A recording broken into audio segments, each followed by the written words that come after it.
तो दोस्तों आज के इस वीडियो में अब हम जानेंगे अलंकार की डेफिनेशन और उसके कुछ उदाहरण। तो चलिए दोस्तों स्टार्ट करते हैं। तो दोस्तों सबसे पहले हम जानते हैं कि अलंकार कहते किसे हैं। तो दोस्तों यहाँ पे सिंपल एक लाइन में हमने यहाँ पे परिभाषा लिखी है कि काव्य में भाषा को सुंदर बनाने वाले तत्वों को अलंकार कहते हैं। कि जो भी काव्य में जो भाषा को सुंदर बनाते हैं उन्हीं तत्वों को हम क्या कहते हैं, अलंकार कहते हैं। जैसे दोस्तों एक स्त्री की सुंदरता कौन बढ़ाता है, उसके आभूषण बढ़ाते हैं, उसी तरीके से हमारे काव्य में अलंकार एक शोभा बढ़ाते हैं।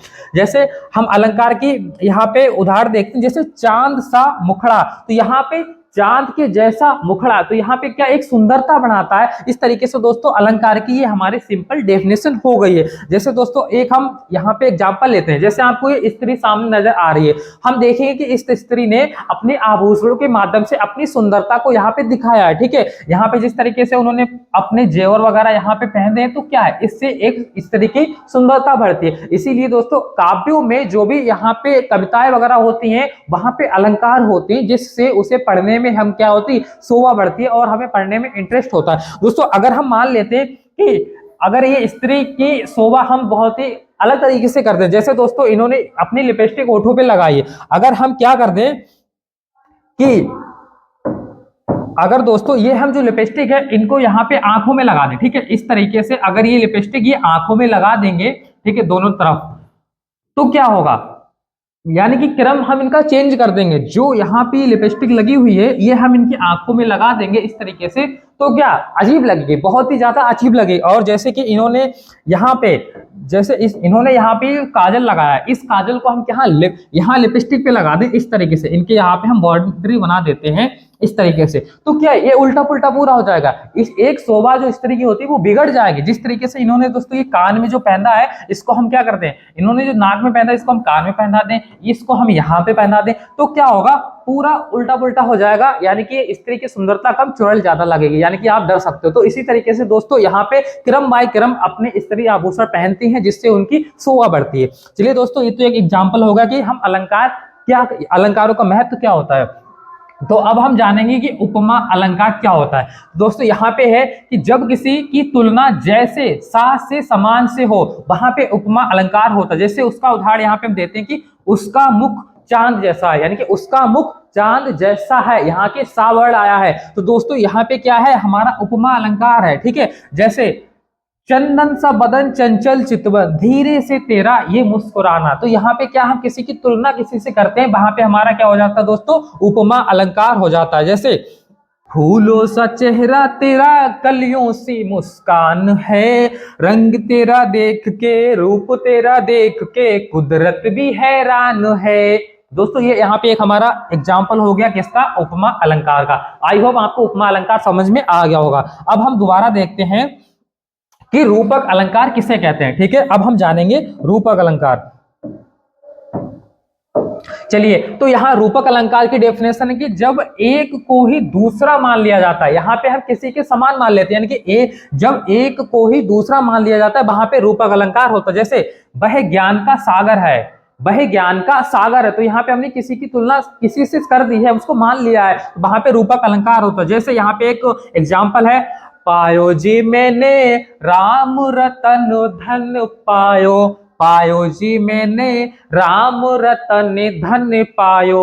ये यहाँ पे दोस्तों ये एग्जाम्पल है, आप इसको लिख सकते हो। जैसे दूसरा है, चंदा है तू मेरा सूरज है तू, तू मेरी आंखों का तारा है तू, चंदा है तू मेरा सूरज है तू, ओ मेरी आंखों का तारा है तू।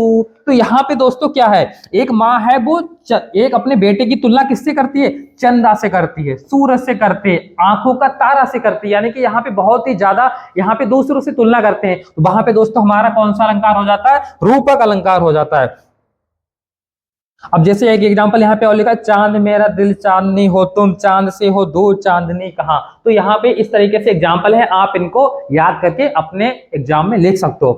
तो अब हम देखते हैं तीसरा यहाँ पे अलंकार हमारे पास है अनुप्रास अलंकार। ठीक है, तो इसकी डेफिनेशन क्या है, एक ही वर्ड की आवृत्ति बार बार होती है। ठीक है, एक ही वर्ड आपको बार बार देखने को मिलेगा। जैसे रघुपति राघव राजा राम पतित पावन सीताराम। अब देखो यहाँ पे दोस्तों जो पा वर्ड है और रा वर्ड है ये क्या होता है, बार बार यहाँ पे आ रहे हैं, इसीलिए यहाँ पे दोस्तों कौन सा अलंकार है, अनुप्रास है। जैसे ऊपर देखो चंचल चितवन चित चुरा ले गए, यहाँ पे चा वर्ड बार बार आ रहा है, ठीक है, तो यहाँ पे हमारा कौन सा अलंकार है, अनुप्रास अलंकार। जैसे दूसरा चंदू के चाचा ने चंदू के चाची को चांदनी की चम्मच से चटनी चटाई, तो यहाँ पे चा वर्ड बार बार आ रहा है, तो यहाँ पे दोस्तों हमारा अनुप्रास अलंकार हो जाएगा।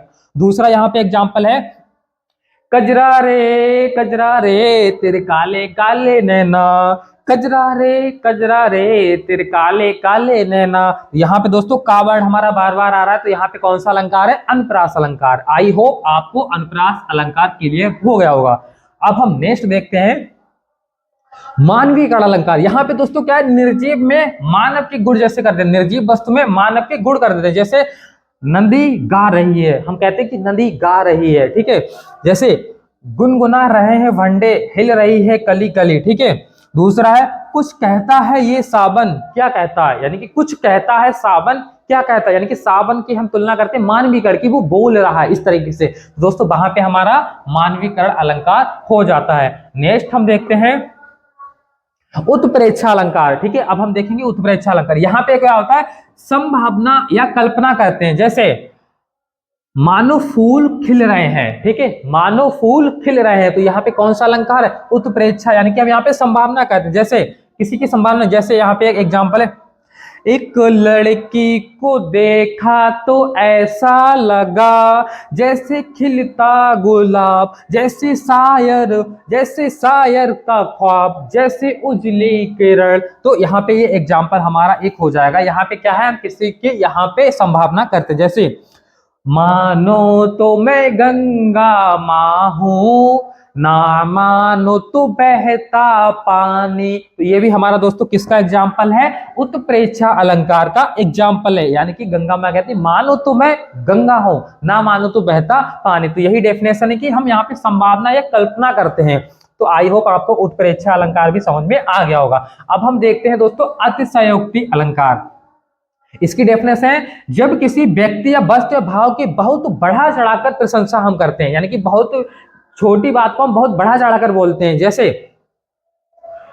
तू धरती पर चाहे जहां भी रहेगी, तुझे मेरी खुशबू से पहचान लूंगा। यहाँ पे दोस्तों कौन सा अलंकार, अतिशयोक्ति। यहाँ पे बढ़ा चढ़ाकर बात कहते हैं कि तू धरती पर चाहे जहां भी रहेगी, तुझे मेरी खुशबू से पहचान लूंगा। एंड दूसरा दोस्तों है, छुप गए सारे नजारे, ओए क्या बात हो गई, तूने काजल लगाया दिन में रात हो गई। दोस्तों ये एग्जाम्पल है हमारा अतिशयोक्ति। ये लाइन आपने सॉन्ग में सुनी होगी कि छुप गए सारे नजारे, ओए क्या बात हो गई, तूने काजल लगाया दिन में रात हो गई।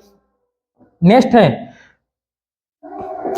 दोस्तों ये आपने सॉन्ग काफी बार सुना होगा कि तेरे वास्ते फलक से मैं चांद लाऊंगा, तेरे वास्ते फलक से मैं चांद लाऊंगा, 16-17 सितारे संग बांध लाऊंगा, 16-17 सितारे संग बांध लाऊंगा। अब यहाँ पे कितनी बड़ी बात कह दी कि तेरे वास्ते मैं, ठीक है, तेरे वास्ते मैं फलक से चांद लाऊंगा, यानी कि चांद को नीचे ला रहे हैं और कह रहे हैं कि 16-17 सितारे साथ में बांध लाऊंगा। कितनी बड़ी यहाँ पे इन्होंने ये बात कह दी है। तो दोस्तों यहाँ पे क्या हो जाएगा, हमारा अतिशयोक्ति अलंकार हो जाएगा। अब हम नेक्स्ट देखते हैं श्लेष अलंकार किसे कहते हैं, ठीक है। अब हम नेक्स्ट देखेंगे कि श्लेष अलंकार किसे कहते हैं। तो एक शब्द के अनेक अर्थ होते हैं। यहाँ पे क्या है, एक शब्द के अर्थ, जैसे हमने कविता में बताया था कि एक शब्द के अर्थ अनेकों भाई। जैसे कनक कनकते सौगने, यहाँ पे एक कनक धतूरा होता है, एक कनक सोना होता है, तो एक ही वर्ड के हम अनेक अर्थ निकालते। जैसे लाल छड़ी मैदान खड़ी, क्या खूब लड़ी, क्या खूब लड़ी। तो ये एक एग्जाम्पल हमारा सॉन्ग का है। जैसे दूसरा है मोहब्बत बरसा देना तू सावन आया, तेरे और मेरे मिलने का मौसम आया। तो ये हमारा श्लेष अलंकार का एग्जाम्पल है। तो इनमें से आप कोई भी एक उदाहरण याद करके आप लिख सकते हो। तो दोस्तों ये कविता हमने आपको पिछली वीडियो में बताई थी, ठीक है, और इसको भी आप याद कर सकते हो। तो दोस्तों आज की इस वीडियो में हमने आपको सारे अलंकार क्लियर कर दिए हैं। अगर आप इनको याद कर लेते हो तो यहाँ पे आप अच्छे मार्क्स अपने ला सकते हो। तो अगर आपको वीडियो अच्छी लगी तो लाइक करें और हमारे चैनल को सब्सक्राइब करें। Thank you.